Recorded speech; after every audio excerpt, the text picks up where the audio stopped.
Toliau vis dar tęsiu savo senų memuarų iliustravimą piešiniuose. Dabar papasakosiu, koks buvo tas momentas, kada aš gavau 1998 m. balandžio mėnesio žurnalo Genys numerį. O buvo tuomet jau ir visai gražus pavasaris įsibėgėjęs, šventų Velykų išvakarės, ramus ir šiltas šeštadienis, kada draugė su rajoniniu laikraščiu pas mus į namus atkeliavo ir tas naujas balandžio mėnesio Genys. Keista dabar yra vėl po šitiek metų tai prisiminti. Būtent tą mėnesį labai daug Manosios Salamiesčio mokyklos mokinių buvo apėmusi tikrų tikriausia manija nešioti su savimi ir žaisti su tamagočiu tokiu kiaušinio formos elektroniniu žaisliuku. Net ir man šitas žaislas buvo labai galvą apsukęs.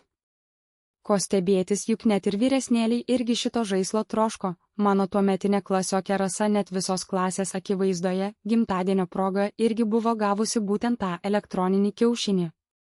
O tai įvyko prieš pat pavasario atostogas. Paskui būtent per šias atostogas, jų metu aš namie kažko buvau susirgęs, net ir lovoje su temperatūra tada gulėjau. Pamenu, kad ir aš tada savo tėvų kaulijau, kad jie man mieste nupirktų tą elektroninį kiaušinį, nes irgi labai troškau ir pats jį taip pat turėti, neatsilikti nuo kitų mokyklos mokinių, ir buvo mano šis prašymas netrukus išpildytas. Vieną dieną mama lankėsi Kupiškyje ir iš ten man namo parvežė gražų raudoną daikčiuką tamagoči. Man kaip vaikui džiaugsmo tuo metu buvo dėl to begalė.